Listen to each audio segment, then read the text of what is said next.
नमस्कार दोस्तों, स्वागत है एक बार फिर आपके अपने YouTube चैनल जीवा स्टडी पर। मैं वरिष्ठ अध्यापक मुकेश कुमार जांगीड़ा आपका स्वागत करता हूं। तो हम जो कलाम का जो फाइनल टेस्ट हुआ था, फुल लेंथ टेस्ट, उसके 25 क्वेश्चन सुबह देख चुके हैं। आज अपन दूसरे पार्ट में क्वेश्चन नंबर 26 से लेकर 50 तक देखेंगे। तो आज का पहला क्वेश्चन है कि निम्नलिखित में से असुमेलित युग्म का चयन करें। तो सबसे पहले कावेरी नदी, तो कावेरी नदी आपकी ब्रह्मगिरी की पहाड़ियों से निकलती है, तो बिल्कुल सही है। और ये कहां पर है? ब्रह्मगिरी की पहाड़ियां ये आपकी कर्नाटक में, ठीक है। फिर है स्वर्ण रेखा नदी। स्वर्ण रेखा नदी आपकी छोटा जो है नागपुर पठार से निकलती है, बिल्कुल सही बात है। और ये कहां पर है? झारखंड में, ठीक है। फिर है गोदावरी नदी। गोदावरी नदी जो है ना आपकी, वो क्या है? कार्बी एंगलोंग जो आपका पठार है, इससे नहीं निकलती है, तो ये क्या हो गया? असुमेलित हो गया। तो गोदावरी नदी कहां से निकलती है? तो गोदावरी नदी जो निकलती है ना, वो जो है त्र्यंबक जो पहाड़ी है वहां से निकलती है। कौन सी पहाड़ी से? त्र्यंबक पहाड़ी से। और ये त्र्यंबक पहाड़ी कहां पर है? ये नासिक, और नासिक आपका पता है ये कहां पर है? तो नासिक आपका पता है महाराष्ट्र में है। तो असुमेलित पूछा था, तो असुमेलित हो गया आपका ऑप्शन नंबर 3। जो गोदावरी नदी है वो त्र्यंबक पहाड़ी नासिक महाराष्ट्र से निकलती है।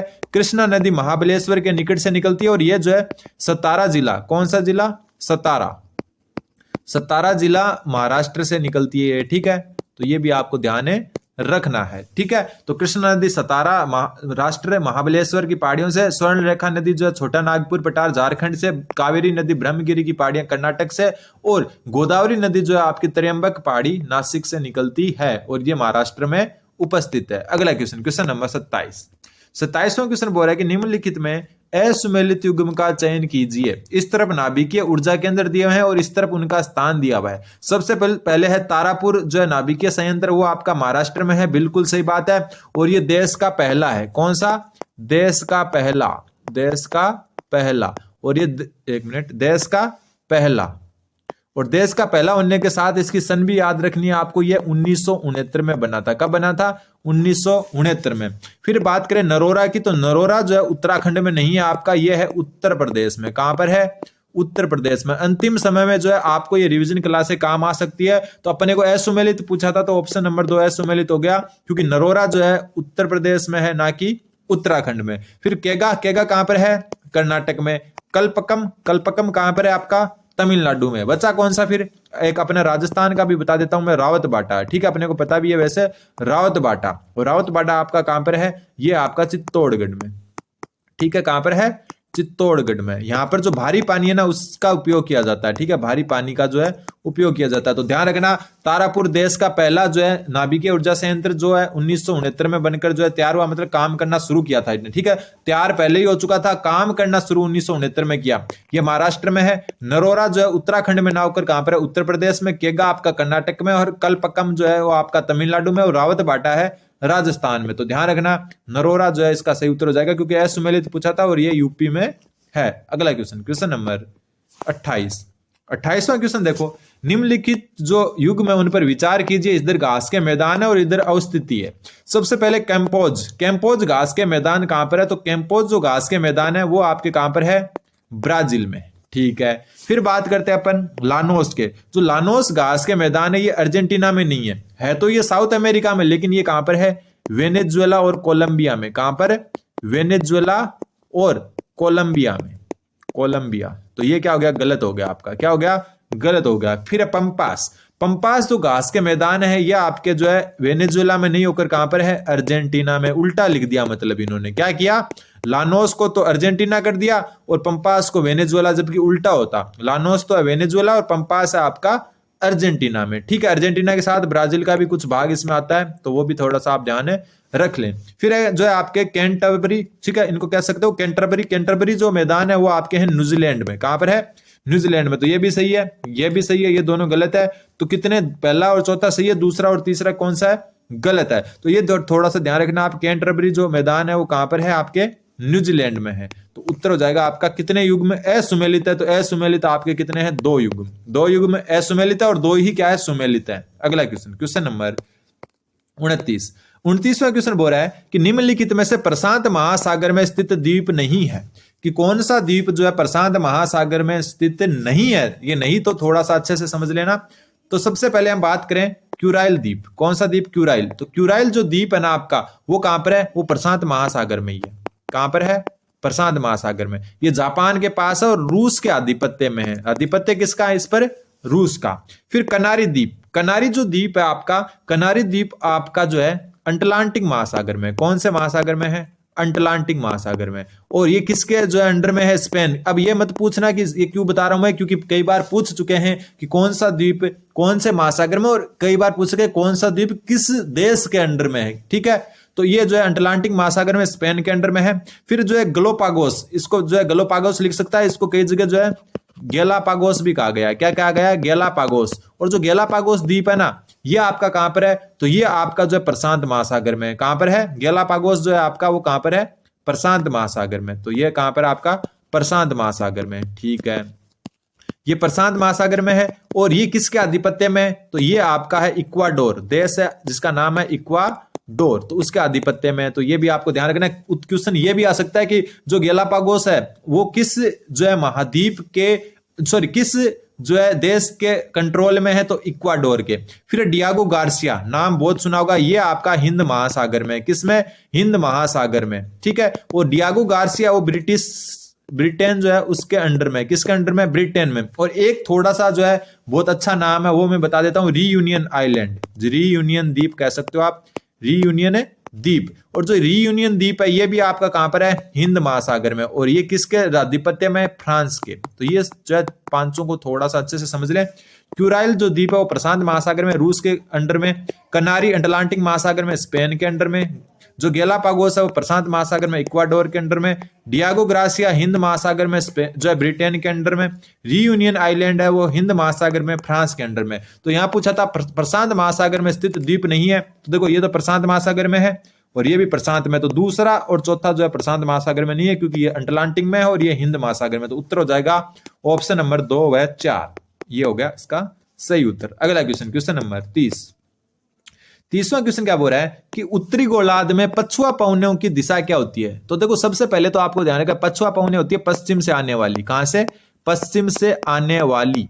तो एक बात तो पता चल गई कि पश्चिम से आएगी पछुआ पवनें। तो देखो दक्षिण पूर्व से तो आ नहीं सकती, उत्तर पूर्व से तो आ नहीं सकती, तो यहां तो उत्तर पश्चिम से आएगी या उत्तर दक्षिण पश्चिम से आएगी, मतलब पश्चिम से तो जरूर आएगी। अब देखो पृथ्वी, ये आपकी जो 0 डिग्री है, ये आपका 30 डिग्री क्या है? उत्तरी अक्षांश है। ऊपर उत्तरी गोलार्ध होता है पता आपको, ये 60 डिग्री उत्तरी अक्षांश है, ये 30 डिग्री जो है आपका दक्षिणी अक्षांश है और ये 60 डिग्री दक्षिणी अक्षांश है। अब जो है आपको कुछ भी ध्यान नहीं है, एक पैटर्न ध्यान रखना है, ये वाला, ये पैटर्न ध्यान रखना है। ये वाला जो 0 डिग्री है ना, आपको उसकी तरफ दोनों तरफ ऐसे कर दो बस, इधर से आ रही है और इधर जा रही है, ऐसे कर दो बस, ठीक है ऐसे। अब इनकी दिशा क्या करनी है? हमेशा 0 डिग्री की तरफ जाती है हवाएं, तो ये इस तरफ जाएगी, ये इस तरफ जाएगी, और ये हमेशा 0 डिग्री की तरफ जाती है तो ये इस तरफ आएगी। किसकी तरफ आएगी? इसकी तरफ। फिर ये इस तरफ जाएगी और ये जो है आपकी इस तरफ आएगी, ठीक है। सेम यही है, यहां पर जो है आपकी इस तरफ जाएगी और ये इस तरफ आएगी।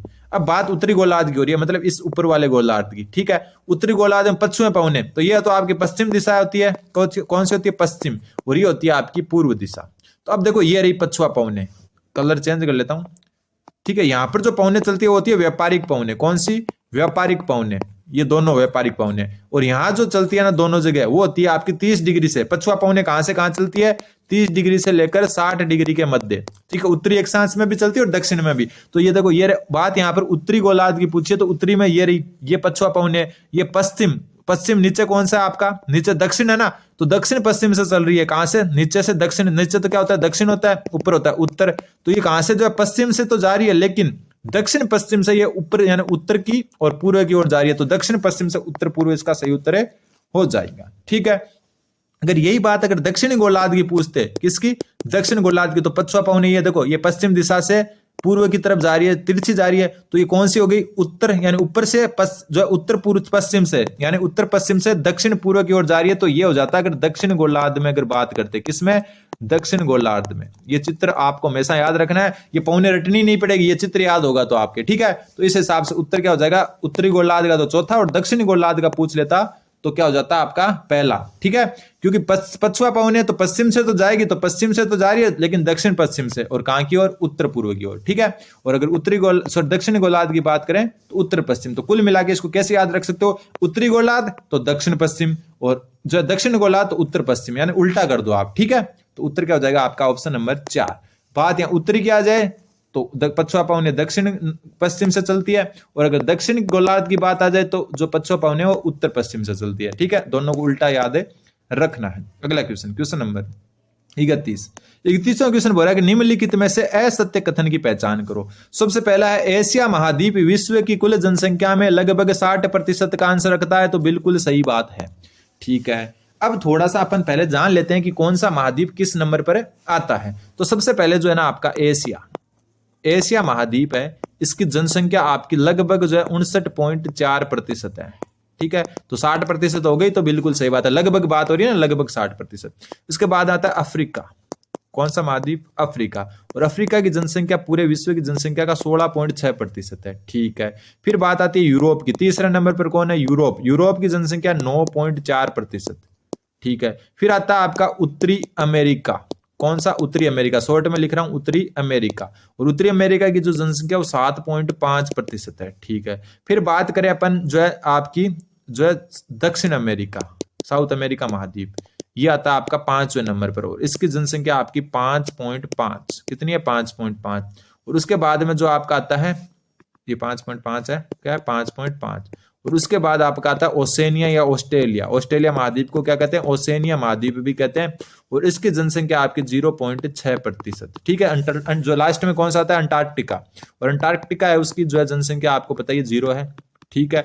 अब देखो एशिया जो है विश्व की 60%, लगभग 60% अंश रखता है, बिल्कुल सही है। फिर उत्तरी अमेरिका व ओसेनिया की कुल जनसंख्या अफ्रीका महाद्वीप से अधिक है। तो देखो उत्तरी अमेरिका की 7.5% है, ओसेनिया की 0.6, तो कुल मिला के क्या हुई 8.1%। तो क्या इन दोनों की जो है उत्तरी अमेरिका और ओसेनिया की कुल यानी कि 8.1% क्या अफ्रीका से ज्यादा है, अफ्रीका की तो 17.6 है, तो ये तो क्या हो गई, गलत हो गई।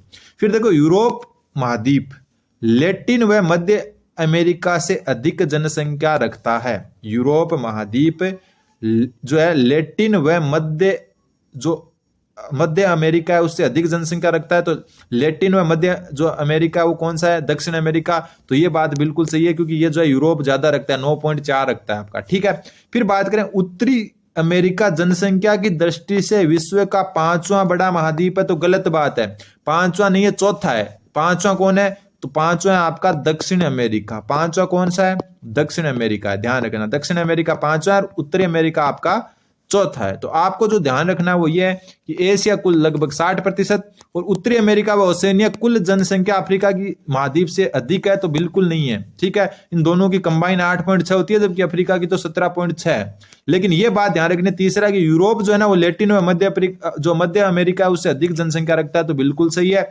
और उत्तरी अमेरिका जनसंख्या की दृष्टि से 5वां नहीं, चौथा स्थान रखता है। दक्षिण अमेरिका 5वां स्थान रखता है, तो ये दोनों ही गलत है इसमें, दूसरा व चौथा, ठीक है। तो ये क्वेश्चन गलत था क्योंकि दूसरा सिर्फ एक गलत होना था, लेकिन इन्होंने 2 गलत दे दिए। अगला क्वेश्चन है कि निम्नलिखित में से ओजोन परत क्षरण हेतु उत्तरदायी कारक। एक तो देखो ओजोन परत का क्षरण होता है, एक होता है आपका green house gases, green house effect होता है ना, ग्रीन हाउस गैस, ये दोनों में अंतर थोड़ा सा ध्यान रखना।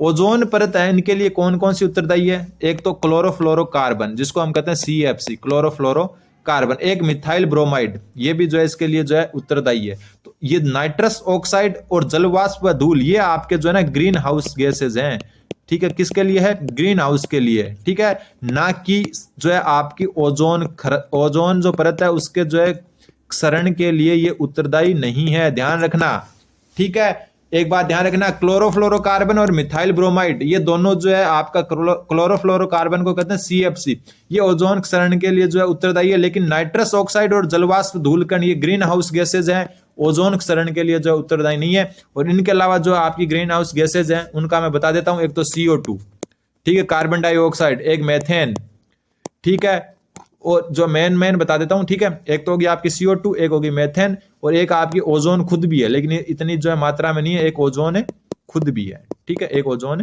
खुद भी है। तो ये थोड़ा सा ध्यान रखना, जो ओजोन परत है उसके लिए क्लोरोफ्लोरोकार्बन और मिथाइल ब्रोमाइड ही है। नाइट्रस ऑक्साइड और जलवाष्प व धूलकण जो है आपकी ग्रीन हाउस गैसेज है, ओजोन के क्षरण के लिए उत्तरदायी नहीं है। और इनके अलावा ग्रीन हाउस गैसेज कौन कौन सी है? एक तो CO2 कार्बन डाइऑक्साइड, एक मेथेन और एक ओजोन। तो उत्तर होगा केवल 1 व 2। कौन सा उत्तर होगा आपका? ऑप्शन नंबर 2, केवल 1 व 2। अगला क्वेश्चन, क्वेश्चन नंबर 33वां क्वेश्चन देखो, करंट का है और करंट के क्वेश्चन अपन डायरेक्ट याद रखेंगे, क्या पता डायरेक्ट ही आ जाए, वैसे इनमें डिटेल से जानने के लिए कुछ भी नहीं है। Periodic labour force survey, periodic labour force survey 2023-24 के अनुसार राजस्थान में बेरोजगारी दर कितनी है? तो राजस्थान में जो बेरोजगारी दर है वो आपकी 4.2% मानी गई है। किसके according? Periodic labour force survey के अकॉर्डिंग। तो उत्तर हो जाएगा इसका ऑप्शन नंबर 2। ठीक है, अगला क्वेश्चन, क्वेश्चन नंबर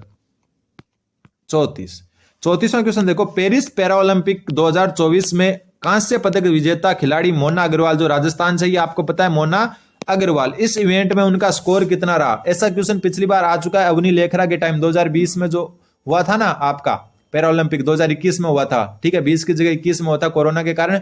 तो उस कारण जो है आपका सेकंड ग्रेड में जो है आ चुका था, जो है सेकंड ग्रेड या फर्स्ट ग्रेड में से एक में आया था ये क्वेश्चन। तो जो पैरा ओलंपिक 2024 है उसमें कांस्य पदक विजेता खिलाड़ी मोना अग्रवाल जो है उनका स्कोर कितना रहा उस इवेंट में? तो इसका जो उत्तर होगा आपका 228.7। और इनके अलावा जो है अवनी लेखरा, कौन? अवनी लेखरा, वो भी इसी इवेंट में थी, सेम इवेंट में, और उन्होंने क्या जीता इसमें?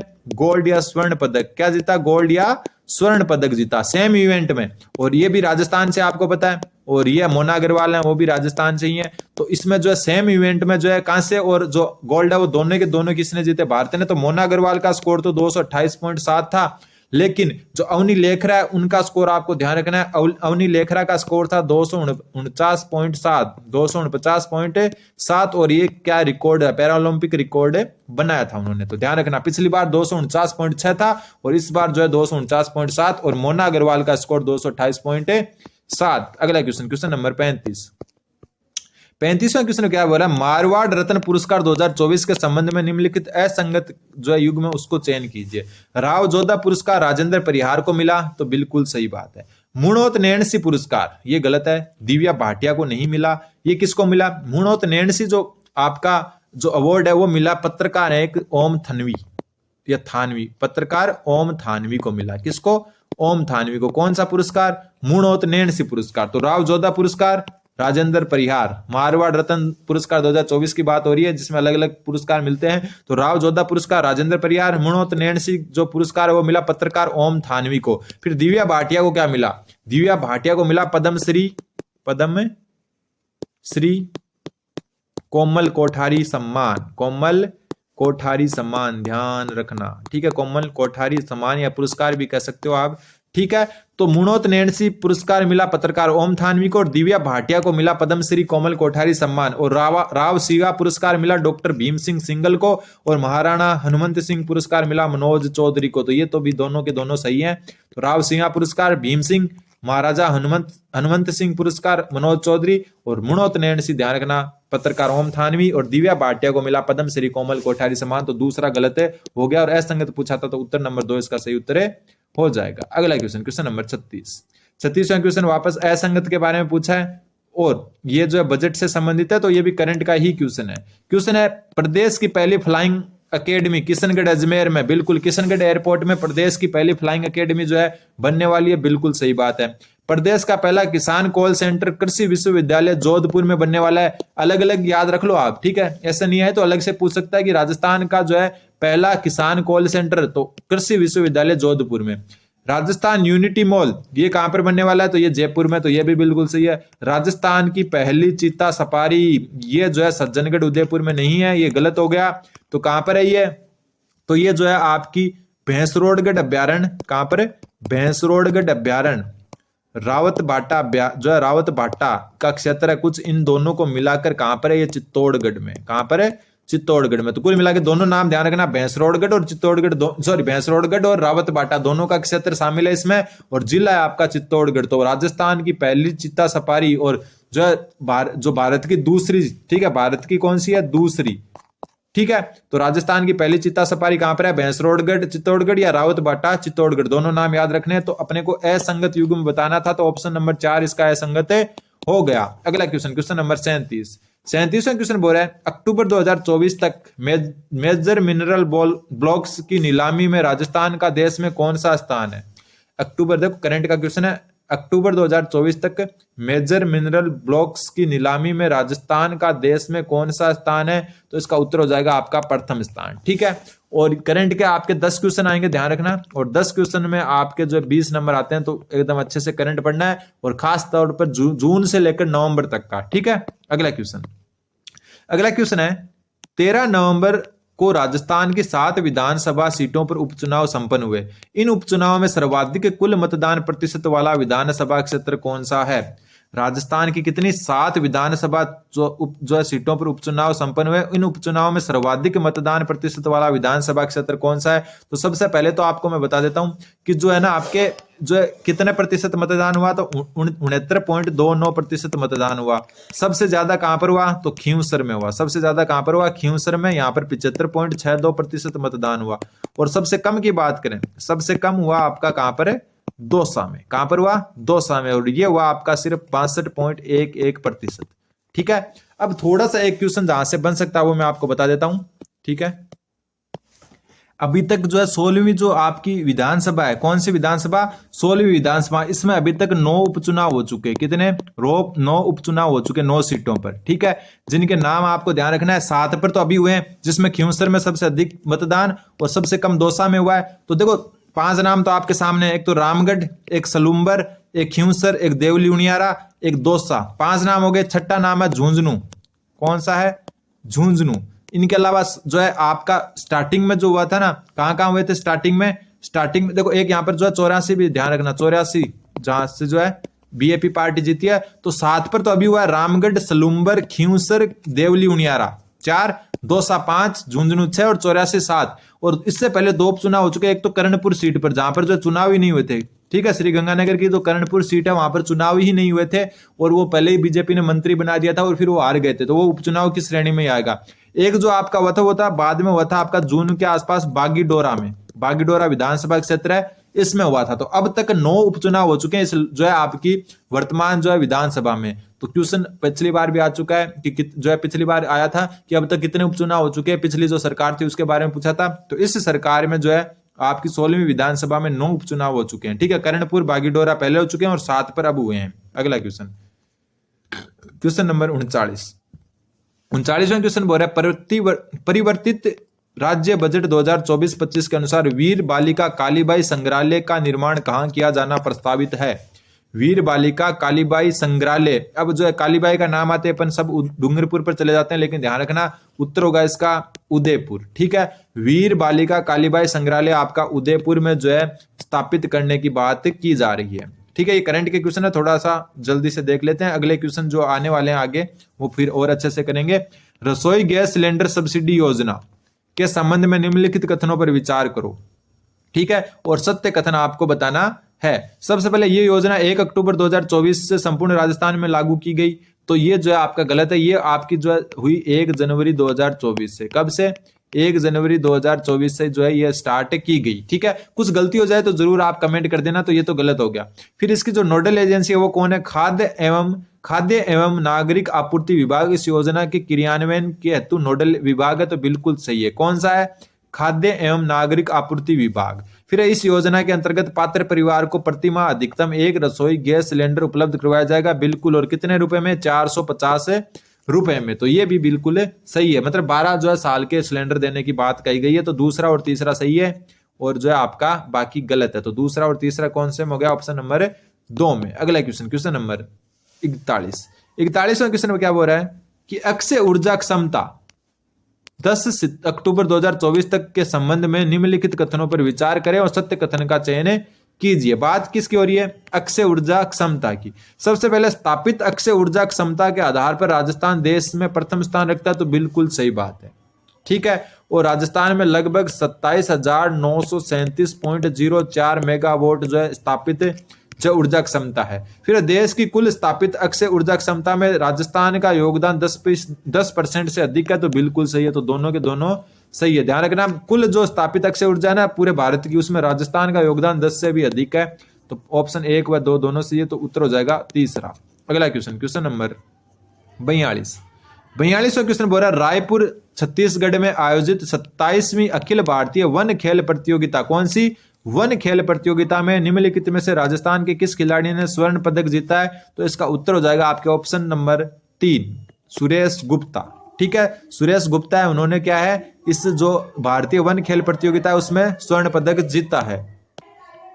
ठीक है, तो ये आपको ध्यान में रखना है। अब देखो करंट के क्वेश्चन खत्म होने वाले हैं और जो है आपके जो थोड़े से जो वापस जीके के क्वेश्चन आने वाले हैं।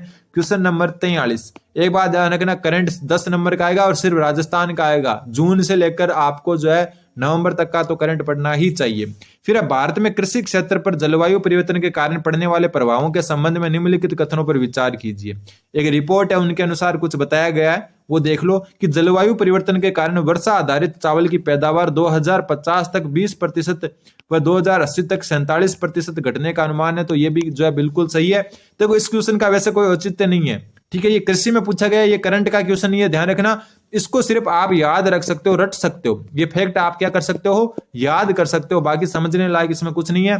तो जलवायु परिवर्तन है, उसके कारण ये कहा गया है कि वर्षा आधारित जो चावल है उसकी पैदावार 2050 में 20% और 2080 में जो है 47% घटने का अनुमान है। तो ये बात सही लिखी है इसने। ठीक है, फिर जो बात आती है कि सिंचित चावल की पैदावार 2050 में जो है 3.5% और 2080 में जो है 5% घटने का जो है अनुमान है। तो ये भी बाल बिल्कुल सही बात है। तो ध्यान रखना, ये वर्षा आधारित चावल और ये जो है आपके सिंचित चावल, दोनों के जो आंकड़े याद रखना। तो उत्तर हो जाएगा आपका 1 व 2 दोनों, उत्तर हो गया आपका तीसरा।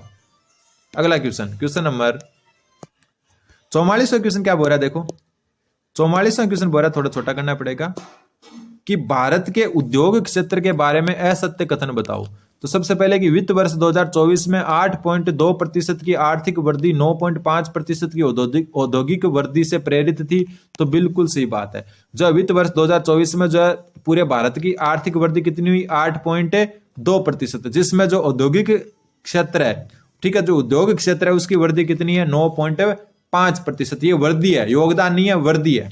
फिर है उद्योग के 4 उप क्षेत्रों विनिर्माण, निर्माण, खनन और उत्खनन ने दोहरे अंक की वृद्धि हासिल की। तो गलत बात है, इन्होंने सभी ने जो है सिंगल डिजिट की जो है वृद्धि हासिल की। और विनिर्माण है, इसका थोड़ा सा आपको डायरेक्ट याद भी रख लेना है कि जो विनिर्माण है इसकी वृद्धि रही आपकी 9.9%। ठीक है, 9.9%। फिर है बिजली और आपूर्ति ने वित्त वर्ष 2024 में मजबूत सकारात्मक वृद्धि दर्ज की। तो बिल्कुल बिजली और आपूर्ति ने।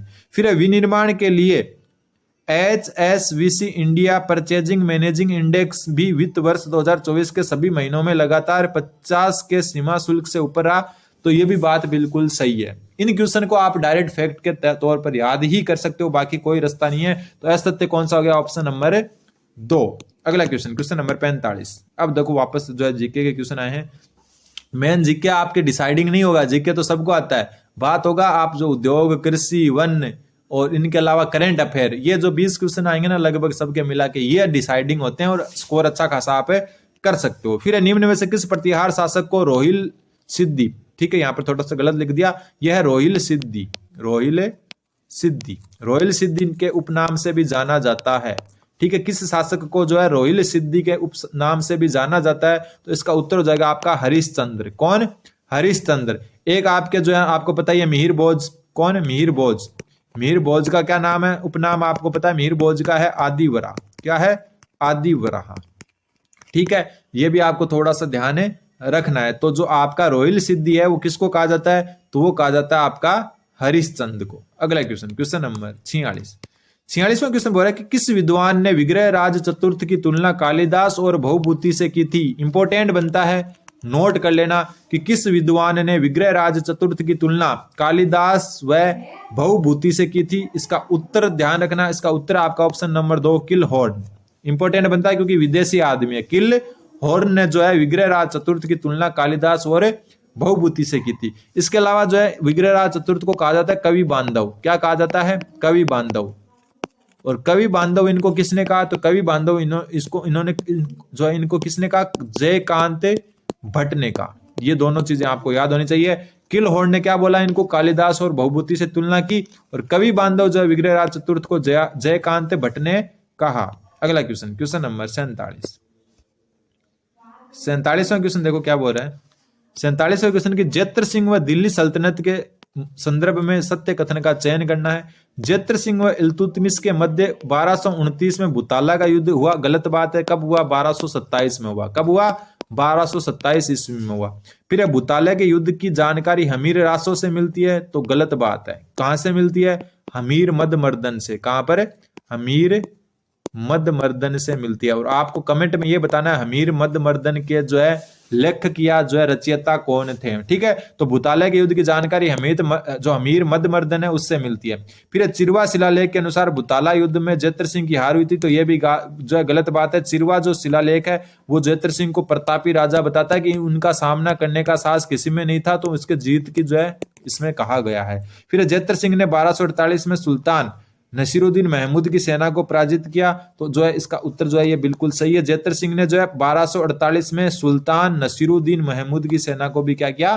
पराजित किया। तो ऑप्शन नंबर 4 इसका सही उत्तर हो जाएगा। अगला क्वेश्चन, क्वेश्चन नंबर 48वां क्वेश्चन है सूची 1 को सूची 2 से सम्मिलित करना है, ठीक है। सूची 2 है, यहाँ पर गलत लिखा है। पहली बात तो ये क्वेश्चन थोड़ा सा अटपटा है क्योंकि 1857 की क्रांति के संबंध में। किससे? 1857 की क्रांति में। एक तरफ जो है आपका दिया हुआ है कौन से रियासत और दूसरी तरफ वहां के राजा कौन थे, ये बताना आपको। तो सबसे पहले हम बात करें टोंक के, तो टोंक के तो वजीर अब्दुल्ला थे, नाम से पता चल रहा है क्योंकि ये जो है मुस्लिम रियासत थी। फिर बांसवाड़ा के थे लक्ष्मण सिंह, ठीक है। बांसवाड़ा के कौन थे? लक्ष्मण सिंह। डूंगरपुर के आपके कौन थे? उदय सिंह। कौन थे? उदय सिंह। तो अलवर के, और अलवर के कौन थे आपके? विनय सिंह। तो पहले का पहला, दूसरे का चौथा, तीसरे का तीसरा और चौथे का दूसरा। तो 1 4 3 2, 1 4 3 2। ऑप्शन नंबर 4 इसका सही उत्तर हो जाएगा। अगला क्वेश्चन, क्वेश्चन नंबर 49वां क्वेश्चन क्या बोल रहा है? असहयोग आंदोलन के बारे में है ये, ठीक है। थोड़ा सा सही कर लेता हूं मैं। असहयोग आंदोलन जो कब शुरू हुआ? जो असहयोग आंदोलन है वो शुरू कब हुआ? कब हुआ? 1 अगस्त 2020 को। कब हुआ? 1 अगस्त 2020 को, ठीक है। और इस जो असहयोग आंदोलन है इसकी जो है आपका जो है इस आंदोलन को पेश कब किया गया? जो ये जो है कलकत्ता अधिवेशन में, कांग्रेस के कौन से अधिवेशन में? कलकत्ता अधिवेशन में। और ये कब हुआ था? 1920 में हुआ था। कब हुआ था? 1920 में, ठीक है। और इसके अध्यक्ष कौन थे? लाला लाजपत राय। तो ये भी थोड़ा सा ध्यान रखें कि असहयोग आंदोलन का जो विचार है कौन से अधिवेशन में? कलकत्ता अधिवेशन 1920 में रखा गया। लाला लाजपत राय इसके अध्यक्ष थे, ठीक है। तो इसके बारे में असत्य कथन बताना है। असहयोग आंदोलन के दौरान बीकानेर में मुक्ता प्रसाद वकील ने आंदोलन का नेतृत्व किया, तो ये बात बिल्कुल क्या है आपकी? सही है। असत्य बताना है अपने को, ठीक है। फिर असहयोग आंदोलन के दौरान जमनालाल बजाज ने राय बहादुर की उपाधि वापस लौटा दी, तो ये भी बात बिल्कुल सही है। फिर 15 मार्च 1921 को अजमेर में आयोजित राजनीतिक सम्मेलन की अध्यक्षता मोतीलाल नेहरू ने की थी, तो गलत बात है। मोतीलाल नेहरू जो है यहाँ पर जो है उपस्थित जरूर थे। क्या थे? उपस्थित थे, लेकिन अध्यक्षता किसने की? तो अध्यक्ष कौन थे इस सम्मेलन के? किसके? 15 मार्च 1921 को जो सम्मेलन हुआ था उसके अध्यक्ष थे आपके मौलाना शौकत अली। कौन थे? मौलाना शौकत अली। ये थोड़ा सा ध्यान रखना है, ठीक है। तो ये गलत होगा। फिर जोधपुर महाराजा ने असहयोग आंदोलन के दौरान विदेशी माल को प्रोत्साहन दिया, तो बिल्कुल सही बात है। जोधपुर महाराजा जो है असहयोग आंदोलन के खिलाफ थे और विदेशी माल को क्या दिया? प्रोत्साहन दिया। और फिर जो है ये आपका जो आंदोलन है 12 फरवरी 1922 को स्थगित कर दिया गया। क्या कर दिया गया? स्थगित कर दिया गया। किस कारण? चोरा चोरी कांड के कारण। चोरा चोरी कांड के कारण, ठीक है। अगला क्वेश्चन, क्वेश्चन नंबर 50 और आज का लास्ट क्वेश्चन है कि प्रजामंडल तथा उससे संबंधित नेताओं के बारे में असत्य विकल्प का चयन कीजिए, ठीक है। सबसे पहले उदयपुर प्रजामंडल जो है रूपलाल सोमानी, तो ये गलत बात है। ये वैसे भीलवाड़ा के थे, ठीक है। और इतना पता है मेरे को कि ये भीलवाड़ा के थे, तो इससे मैं अंदाजा लगा रहा हूं कि ये शाहपुरा प्रजामंडल से संबंधित थे। किससे? शाहपुरा प्रजामंडल से। बाकी अगर आपको पता हो तो आप कमेंट कर सकते हो। तो ये गलत हो गया। फिर धौलपुर प्रजामंडल से मूलचंद, बिल्कुल सही है। करौली से त्रिलोक चंद, बिल्कुल सही है। और अलवर से भवानी शंकर शर्मा, तो बिल्कुल सही है। तो आज के ये 25 क्वेश्चन और हो गए। अगली क्लास हम कल सुबह देखेंगे। तब तक आप जो है चैनल को सब्सक्राइब करें। धन्यवाद। बन रहे हैं जीवा स्टडी के साथ।